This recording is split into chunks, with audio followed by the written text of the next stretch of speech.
Bismillahirrahmanirrahim. Assalamualaikum warahmatullahi wabarakatuh.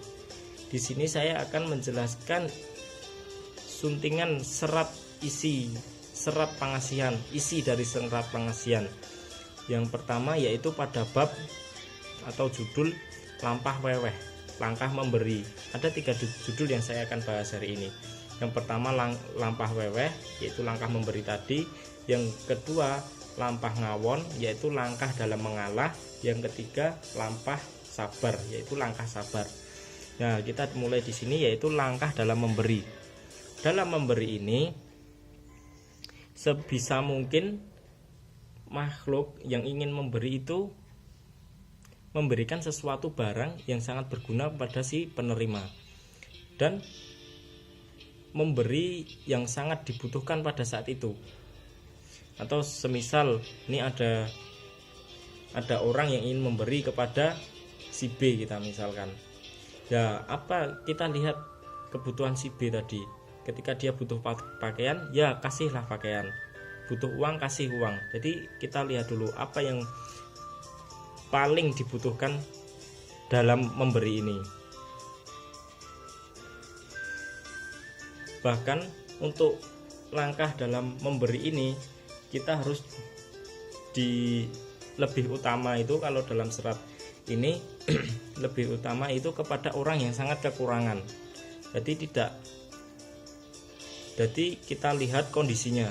Ketika dia kekurangan sekali, seperti tertimpa bencana itu kan sangat kurang. Mungkin karena itu lebih afdol, lebih utama diberikan terlebih kepada orang yang terkena musibah seperti itu lebih dahulu.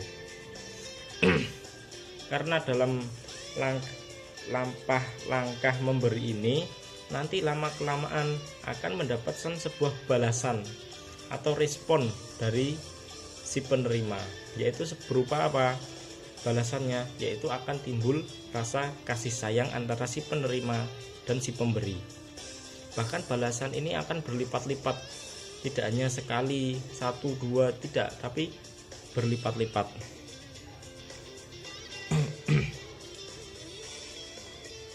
Bahkan dalam memberi ini tidak harus terfokuskan kepada semisal yang memberi, tidak harus terfokuskan kepada, kalau saya pahami itu terfokuskan ke daerah jauh, semisal daerah jauh, daerah luar sana, luar Solo lah. Nah itu terkena sebuah bencana, musibah. Nah, jadi tidak harus terfokus ke sana, tapi lebih baik lihat samping-samping kita dahulu yang merasa kekurangan. Tapi kalau mau ke sana juga nggak apa-apa, nggak disalahkan itu. Jadi ini kalau saya lihat ini dalam naskah ini, yaitu ada orang kaya yang ingin memberi, tapi harus ada sebab yang jelas. Sebabnya jelas. Jadi sebabnya jelas dan sebabnya itu besar, kayak tertimpa bencana, musibah, gempa, tsunami seperti itu. Dan si orang, kalau dalam naskah ini kita tidak boleh orang kaya itu tidak boleh memilih-milih dalam memberi. Semisal di tetangga kita ada yang kesusahan, nah itu tanpa diketahui seorang kaya itu tidak diberikan. Seharusnya memberi itu ke semua, tidak memilih-milih. Itu menurut saya. Intinya ya orang itu kalau memberi tidak harus memilih-milih, milih sana, milih sini, tapi lihatlah sekitar siapa yang akan diberi itu. Semisal kita orang kaya memberikan orang kaya, yaitu ya bukannya nggak boleh, tapi kan orang kaya itu sejatinya sudah mampu gitu. Nah itu. Yang kedua adalah langkah ngawon, yaitu langkah dalam mengalah. Dalam langkah mengalah ini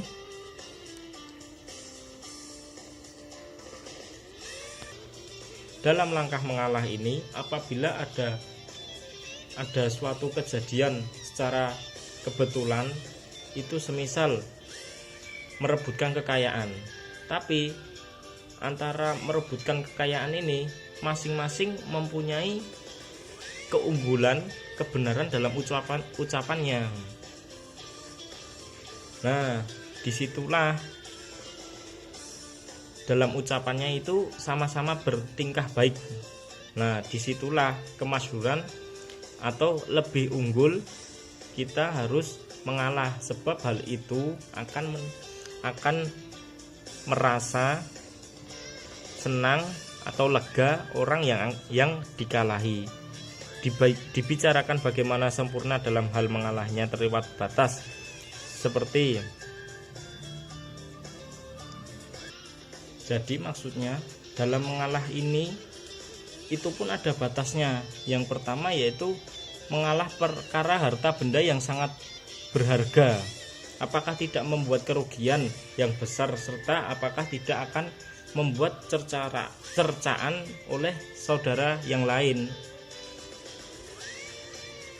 Terus yang kedua yaitu mengalah akan kebenaran ucapan.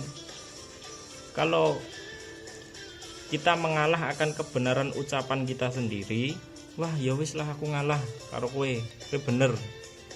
Nah, berarti itu kan akan mendapatkan efek yang tidak baik untuk diri kita. Semisal dalam pengadilan, ucapan kita benar, ucapan dia benar. Kalau kita mengalah ya salah satu pasti akan menemui siksa. Yang ketiga yaitu mengalah dalam kebaikan tingkah laku.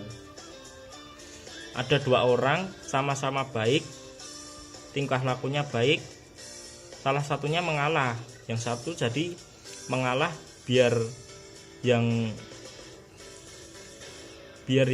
sama-sama baik, yang satu mengalah biar yang baik itu dianggap baik oleh orang lain. Terus yang satunya mengalah dan menimbulkan efek yang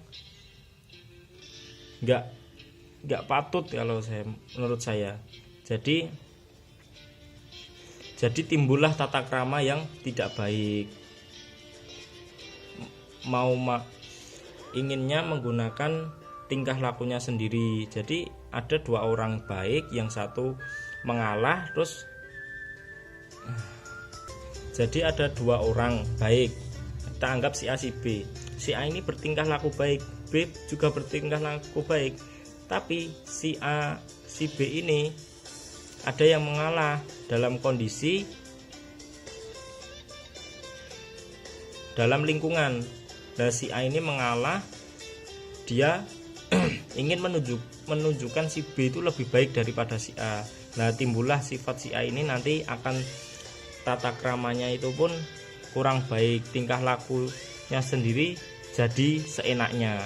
Yang keempat yaitu mengalah tentang kebesaran atau ketenaran nama. Ini lebih buruk lagi nih, kalau sampai mengalah ini akan merusak citra namanya sendiri. Yang kelima yaitu seperti yang sudah menjadi kesepakatan orang banyak.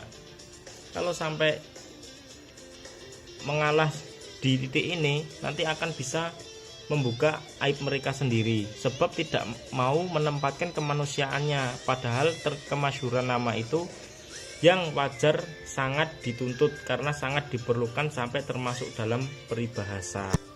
Yang keempat adalah langkah sabar atau lampah sabar. Berniat melakukan kesabaran serta menghilangkan kemarahan itu besar sekali kegunaannya. Apalagi yaitu sabar itu sendiri. Karena sabar itu sendiri yaitu menahan hawa marah yang ingin muncul dikala peristiwa-peristiwa tertentu atau diluapkan. Karena tindakan kemarahan ini dapat menegangkan keluarga. Apabila sabar sekali dapat memperkuat kemampuan pikiran atau tidak ada tidak ada tidak ada yang memusuhi, sehingga menyatu dengan suatu perasaan. Dimulai dari menahan kemarahan itu sendiri atau sabar. Dimulai dari menahan kemarahan itu sendiri, yaitu dengan sabar. Mungkin itu saja yang bisa saya jelaskan. Mungkin banyak kata yang masih acak karena saya juga baru belajar. Sekian dan terima kasih.